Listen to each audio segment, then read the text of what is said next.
You're listening to The Dead Prussian, a podcast about war and warfare. There are a lot of online learning platforms out there, whether it's edX, Udemy, Coursera, or the Dead Prussian podcast. There are a lot of places to find out about things and how to do things. Professional military education is no different than any other education in terms of embracing the online environment. But I've got a few questions.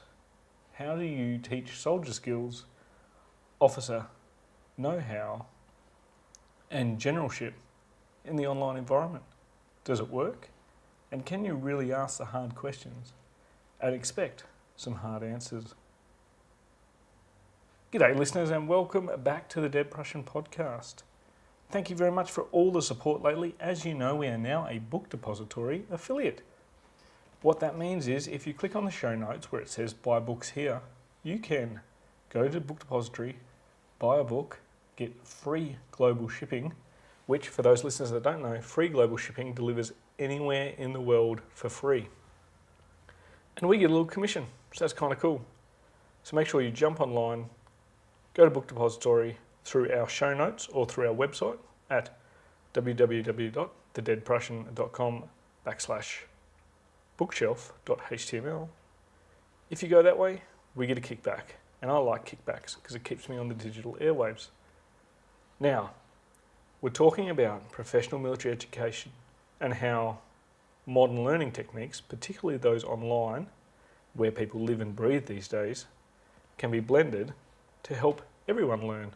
And that's what it's all about, really. My guest today happens to know a little bit about it from running an online, I'm going to call it a knowledge sphere, an online knowledge sphere. My guest is Nathan K. Finney.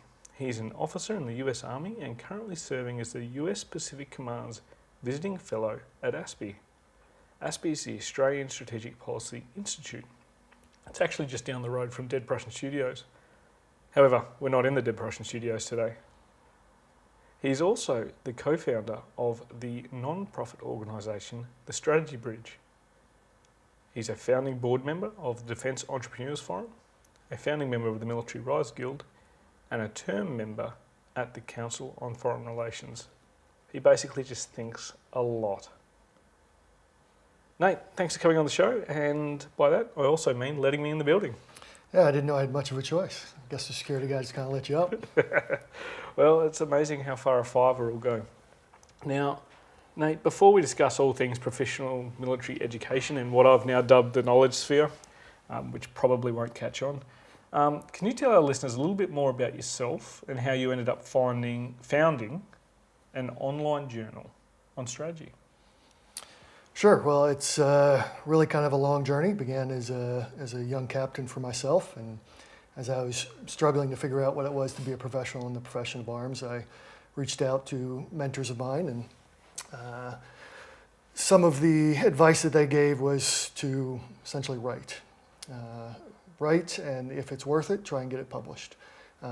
So as I did that, I found that writing was not only good for me personally, intellectually, but it really built out my network of folks, people who are interested in what I'm interested in, and no end of folks who are interested in giving me feedback on my writing, which I needed at that point. And as I moved along, ran into plenty of people who also like to write and like to engage on the profession of arms, and that's what led to things like the founding of the Defense Entrepreneurs Forum. And as I had discussions with folks in places like the Defense Entrepreneurs Forum, and had my own blog, which I was struggling to try and keep up with content-wise, we decided that we should probably just kind of do a joint blog, essentially. Yeah. Right? And so at the time, it was a guy named Rich Gansky, an awesome Air Force officer, and a guy from the defense industry in the U.S. named Mikhail Grinberg. And so we decided just to do a joint blog, and we just kind of transitioned what was my personal blog into multiple people blogging, and people were interested in the topics that we discussed, mostly around strategy, that we started getting more and more guest posts. And as we got more and more guest posts, we decided, you know what, we might as well just expand this into more like an online journal, as opposed to just a blog from a couple of folks in the industry. And so that essentially was what built out the Strategy Bridge. Was just bringing on people who are interested in writing. Yeah. And as we did that, we brought on more team members. Ty Mayfield was one of the first that came on. He was our 4th member, and then our 5th member was Eric Murphy, another Air Force officer, both of them. And so we started building out as a journal, which then expanded into a nonprofit organization, and all of it was built around, as you mentioned, this sphere of knowledge. A sphere of knowledge when it comes to professional development and strategy. And so it's just kind of grown from there, from everything from helping people write their first article to expanding their arguments on multiple articles to the group we started here in Canberra, the kind of gatherings where people come together and start conversations around strategy and national security around usually a good beverage, into scholarships and things like that. So really all it started with was, as all these things do, people just interested in chatting together about interesting topics. It's interesting for listeners to hear about the evolution of the Strategy Bridge. And one thing Nate mentioned was, help people with their writing. I can honestly let you know that they do help you through the editing process. Having published with them, they can quite quickly help you grow from being a poor writer to a mediocre writer. And I'm about to take the next step in the next article I put forward. Probably be a couple of years before I attempt to brave the editors again. But in the past, these types of discussions and the ones you've enjoyed having and encouraging have been held between the pages of books or in some very particular peer-reviewed journals. So my first question is, why do you think the online environment is suitable for this sort of discussion, whereas in the past it's been, I suppose, a closed book discussion? Yeah, so I think it absolutely has to do with people, right? It has to do with the interaction of folks and how quickly you can have a conversation on a topic online versus a normal peer-reviewed journal. Yeah.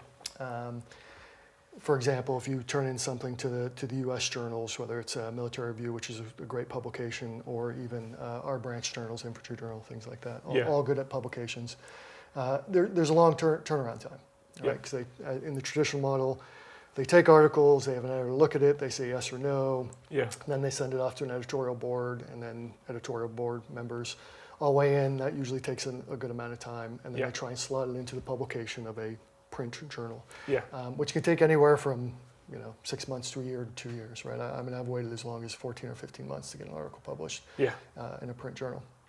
So what online journals allow is for a quicker turnaround, whether that's allowing for the editorial board to look at it more quickly, or having a model like the Strategy Bridge does, which is kind of a hybrid model where we do have peers kind of reviewing everything, but then taking it and not just saying yes or no, but working with that person to get it to publication quality, right? Because we exist in order to help people, not just publish things, publish articles. And in turn, that quick turnaround allows for a near instantaneous conversation as a part of the writing process. Versus just publishing something, it's command push out, and people either read or they don't, and there's a really kind of a delayed on any kind of conversation. So online journals allow for a more seamless conversation on the profession, and then turnaround time on response articles and conversation online, social media, things like that. So this actually brings me to my next question. It's quite good. It's almost like I've briefed you in before we've done the interview. But the internet can create a pretty wide audience. I know this show has a much more varied audience than I thought we'd have. I actually count on having approximately 10 listeners, and I've got at least 12.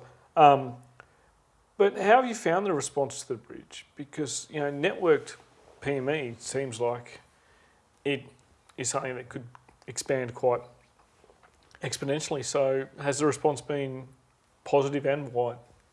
Yeah, it's absolutely been almost exclusively positive, which I'm a little surprised by. I mean, as a writer and somebody who has done a lot of stuff online for a good portion of my career, even just as an individual, I've had a little bit of blowback here or there. And so the fact that the response to the Strategy Bridge has almost been exclusively positive has been a little bit surprising to me. But the impact that it's had has been what is, in my mind, a good thing, which is just slow, constant growth. Right? Is slowly bringing in more and more people that are vast majority participants versus just lurkers or observers, which you get a lot, particularly when it comes to journals. We just talked about print journals, traditional publishing.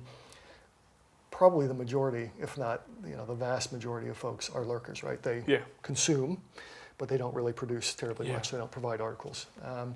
The vast majority of our community, which is one of the things I'm most proud of, and it has a lot to do with just how great our team is working with people, getting them both to consider publishing, then working through the publishing aspect, the writing and the publishing aspect, and then giving them robust feedback and instant gratification, as it were, to see their stuff published and people to comment on it, is really what has driven that slow but positive growth. And we started off, because most of my network was Army, we started off majority Army.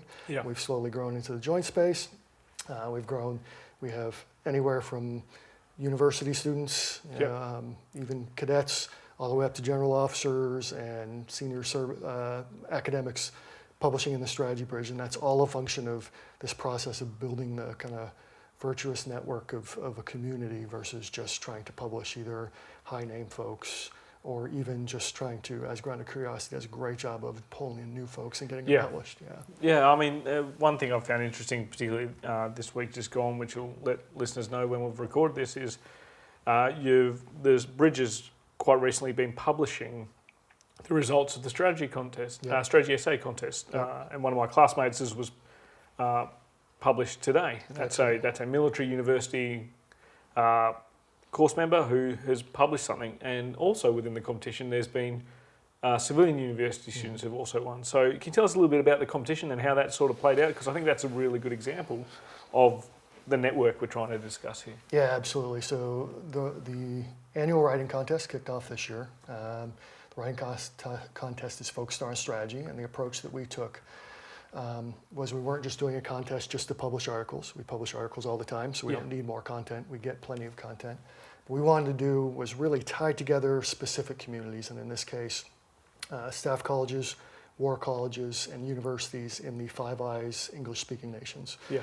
So we approached all of those institutions from all of the Five Eyes nations, so the UK, the United States, New Zealand, Australia, so New Zealand through mostly Australia, in Canada, and asked folks at those institutions, whether it was universities we had contacts at or the staff colleges and war colleges, and asked them, A, for just general support, like if we did this contest, would you share the announcement? Would you encourage your students to apply? And B, kind of the second level members, would you be interested in being a part of the contest, i.e. a judge or something like that? And every one of the institutions, which my favorite part is every one of the Five Eyes staff colleges and war colleges, including all the ones in the United States, at least said, we'd be glad to ensure that our students know about this and that we'll encourage them to submit stuff.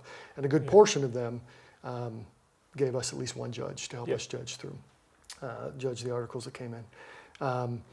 And so we got I don't know, it was around about 100 submissions, which was probably about 5 or 6 times what I personally was anticipating. And then we were able to kind of, through a rubric that we had set up on, first of all, did it apply to the request we got for articles on strategy?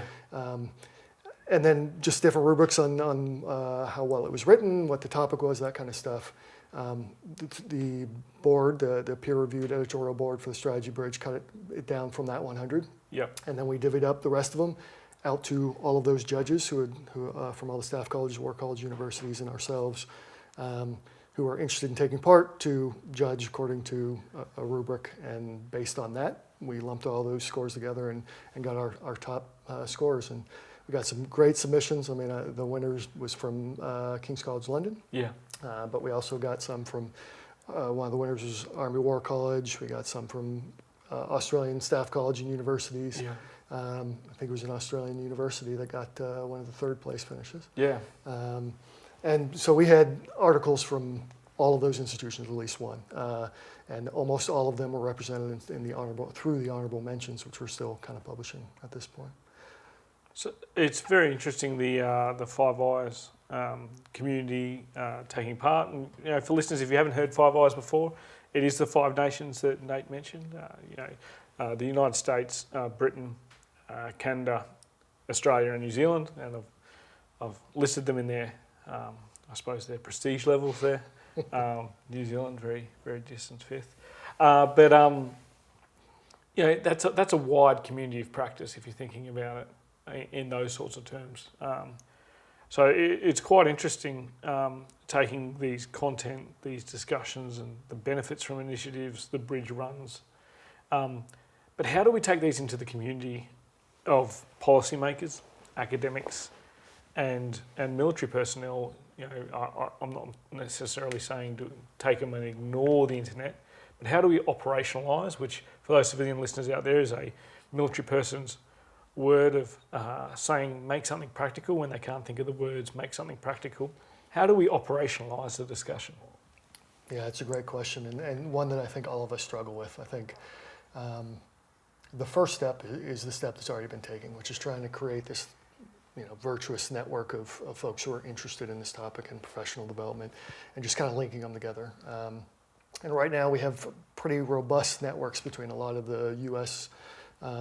Institutions and organizations who do a lot of the stuff in this realm, right? The Strategy Bridge, From the Green Notebook, Military Leader, Hay and the Barn Leader, all of these really great U.S. institutions and organizations, and tying them to the other 5A's networks that we can find, right? So, Claire O'Neill being the first Aussie I met in this space at the first Defense Entrepreneurs Forum. Yeah, helped me set this show up. Yeah, so. Absolutely. Grounded Curiosity, Defense Entrepreneurs Forum Australia. So there's a great link in between the U.S. and Australia from those type of activities. And then we recently, both Claire and I have linked in with Wavell Room, which is a UK-based organization that's trying to do the same type of thing, trying to get British officers to they're doing quite well. Yeah, they're very much enjoying their Fragos. Fantastic work. I don't know if the folks who run it want people to know who they are, so I won't mention them, but they're doing great work. And so what we haven't done to date, we've had a couple of interactions with some folks in New Zealand and Canada who are doing stuff kind of in this space in an official capacity, and we're still trying to build out what the best networks will be to pull them in as well. And so as we build up this kind of Five Eyes network, it's only going to make this type of stuff better as we can kind of interact cross-culturally. And then once we, at least in my opinion, what I've been kind of pushing for is once we get that solid core together, then we can go out from there, right, to whatever it is, other NATO nations or folks. I know the French have some interesting stuff going on, so we'll get to that point at some point. But for right now, just knowing, particularly in Australia, there's this huge burgeoning, and now this nascent capability in the UK. It's actually looking pretty bright for this online professional development space, which really is external to the institution, right? It's just people from the institution or associated or interested in the institution who are just want to improve themselves and improve their services. And the more that we can do that, the better off the services will be, whether it's external or not. You mentioned before that the response to the Strategy Bridge and its success has actually been quite positive. Now, having read a few things about social media in my past, I know that there are drawbacks such as echo chambers or even what used to be known as peacocking. For those people who don't understand what peacocking is, it's just puffing out your feathers, making yourself look good. In regard to online culture, military blogs have suffered from this in the past. Just quietly, I think a few online magazines still suffer from this. But with regard to the online professional military education culture, what drawbacks have you seen, if any, and how would you combat them, or how do we, as a collective, combat any of these issues? That's an interesting question. I don't know if I can specifically talk to any drawbacks. The beauty of having more of a curated approach to social media like the Strategy Bridge does and others do is you don't get those negative effects of people commenting on things inappropriately or having this dialogue that goes negative, right? So if you have more of a curated discussion that involves people actually having to think through and write down what they want to say, then you automatically have kind of raised the bar on the conversation. But the part you mentioned about the echo chamber is certainly true. Right? I mentioned earlier how Strategy Bridge kind of had a majority Army flavor at the very beginning of it based on my networks. So we certainly are only as good as our networks, which if you have a broad network, which over the years I think the Strategy Bridge and tying into things like here in Australia and the UK, broadens that network away from that echo chamber effect, you still have it, without a doubt. So the only thing that you can do is put good ideas out there as we see folks commenting on them or having interesting conversations that would naturally fit with our mission on social media or podcasts or whatever it is. We reach out to them and try and bring them into the community and join. That helps pollinate a little more to prevent that effect of an echo chamber. But inevitably, you're going to have that with whatever networks you have because you don't know what you don't know. You don't know the people you don't know, right? Yeah. No, it's good to see that the majority of the issues are positive. You know, how to capitalise on the success you're having, and when it comes to capitalising on the success and driving this professional military education culture, I mean we've seen some very good take up this year, particularly on Twitter in Australia. It happens to be a very good platform because the pop culture on Twitter in Australia is limited much more than it is in the States. And you'll get there. Things like the Australian School of Infantry are doing very well engaging with organisations like yours.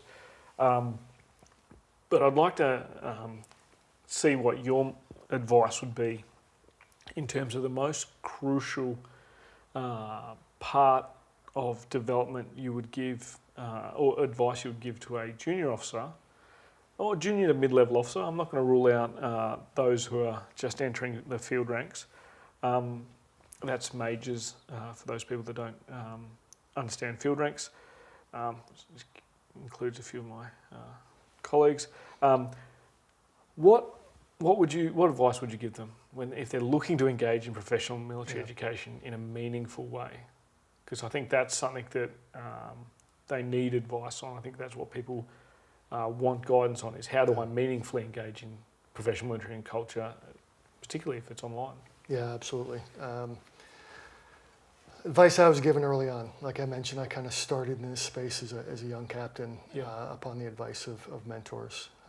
And some of that advice they gave as I entered the online space and the writing and publishing space was view it as a part of your profession, right? You have to enter it as a professional. You're not coming with your personal opinion. You're not coming to critique other people. You're coming with an informed opinion, something that you've looked into, and what you're trying to do is improve the overall profession, improve the conversation in the profession. So you're not just jumping in to criticize somebody else's work. You're coming either with your own ideas or based on somebody else's ideas. You're trying to then kind of help grow out that conversation if you're critiquing somebody else's work. And that goes for what you post on Facebook or Twitter to what the type of conversation you have on Facebook and Twitter, as well as just general writing and publishing. Is you should view it as a part of your profession. You should only say things online that you would say to another officer, particularly a superior officer, in person, right? You wouldn't curse at a superior officer. You wouldn't demean their argument or their ideas to their face. But you might have an honest conversation about what you see, what you perceive, and what you think could be done better in a very respectful manner. So that needs to apply to the online space as well. It's particular, and I'm just speaking for the United States, it's particularly important when it comes to highly politicized environments. So if you're talking about something like strategy, which necessarily is tied to policy and politics, you have to play a very fine line. I usually advise folks who are jumping into that space that you want to take it from a very academic, not necessarily military perspective. Because sometimes military advice can be seen as political, but if you take it from a very academic, clinical perspective, and you lay out arguments with evidence, then you essentially have set yourself up to prevent any kind of backlash, particularly from senior folks of the institution as itself. And what goes hand in hand with that is having mentors that you trust. Yep. So whatever you write, whatever you intend to write, if you're about to tweet something, if you're about to post something on Facebook or Snapchat or WhatsApp or whatever, and you have an inkling in the back of your mind that this is a little bit on the edge, or I might get in trouble for this, just to bounce it off somebody that you trust that can kind of pull the throttle back on you. So if you approach it from an academic improvement of the profession manner, and if you have mentors that you can reach out to help you kind of stay within your box appropriately, you'll have no issues. I've had very few in my time, and usually when it's because I stepped out of kind of those parameters. Yeah, the old adage, stay in your lane. If it's not your area, don't talk about it. Yep. But it's very interesting, the bit you talked about, treat it as a profession. One thing that I think is important for all professionals, particularly policymakers in this area and military personnel, not so much the academics because they kind of do this, but a professional adds to the body of knowledge of their profession. Yep. And that's a very, very important distinction between someone who turns up to work and does their job and someone who turns up to their job and acts in a professional manner. Add to the body of knowledge. And we're about to add to the body of knowledge in terms of definitions. So as a long-time listener and supporter of the show, Nate, I'm sure you're aware of what my final question is. Since the beginning. Since episode 1, which listeners, please don't listen to. It's a very, very embarrassing episode. Or do listen to it, then go buy a shirt over at zazzle.com.au/the_dead_Prussian. Okay, before I conclude with all of my merchandise sales, I need to get to this question because it relates to our mission. And our mission on the show is to define war in as many ways as possible, like our inspiration, Big Carl, the dead Prussian himself. Because by defining it in as many ways as possible, we can approach it from many sides of the conversation, and arguably it is one of the most important conversations we need to have in society. I ask each guest to finish the sentence, war is. So, Nate, I ask you to finish the sentence, war is. At this point, you've been going so long, you've had so many smarter people on this podcast than me, it's really hard to define that, because I wanted to, just go back to the old dead Prussian, right, and answer the way he would. But in the context of professional development and supporting the profession, I will say war is what you make it. Ooh, interesting. That is a complete fence sitter. Brilliant. I like it. I also like the fact that you want to go back to the dead Prussian, but you didn't. Whereas I've had some other, I won't say cowardly, guests who've just relied on Big Carl's definition. Look, Nate, thank you very much for coming on the show. It took a flight to get you here to Australia to finally get you on the show. For those that don't know, Nate is very much a big supporter of people, but nailing him down for interviews can be quite difficult. Before we go, I'd like to advertise also for those Canberra listeners.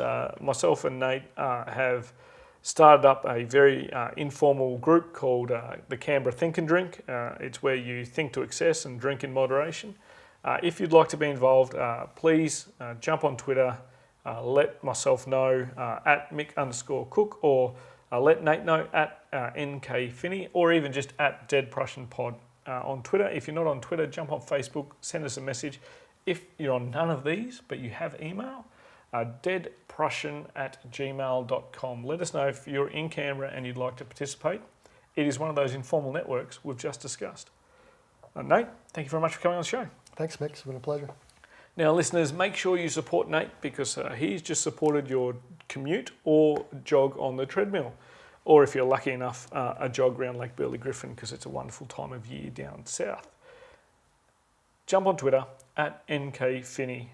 You can follow him and also jump on the Strategy Bridge. Now, I'm pretty sure the address is www.thestrategybridge.com.org. That will get you there. So that's all you need to know about that. Also, keep an eye on the ASPI blog, and that's the ASPI Strategist. Type it into Google because it's a very long name. I think it's aspistrategist.org.au. Nate's put a few blogs up there which are worth reading. So whilst he is spending a lot of time editing the work of other writers on the Strategy Bridge, his role down here has been writing. So if you want to read what he's written, have a look there. Also, make sure you check out War for Idiots. I do have it on good authority. It is the favourite podcast of all the Strategy Bridge editors. And by good authority, I've just made that up. It is a show where myself and a co-host, Rich, try and approach these issues from a less than serious angle. We try and be funny and we try and be informative. I'm not sure we're either. But until next time, listeners, grab a book and crack on. Join the conversation with us on Twitter at Dead Prussian Pod, on Facebook at the Dead Prussian page, or on our website www.thedeadprussian.com. All show notes for this episode, as well as copyright information, can be found on the website. The Dead Prussian podcast is written, produced and hosted by Mick Cook. It is co-produced by Amanda Levito. The music used throughout is Caught in the Beat by Broke for Free and is used under a Creative Commons Attribution license. All opinions expressed by individuals on the podcast are those of the individual and not necessarily representative of any other organisation.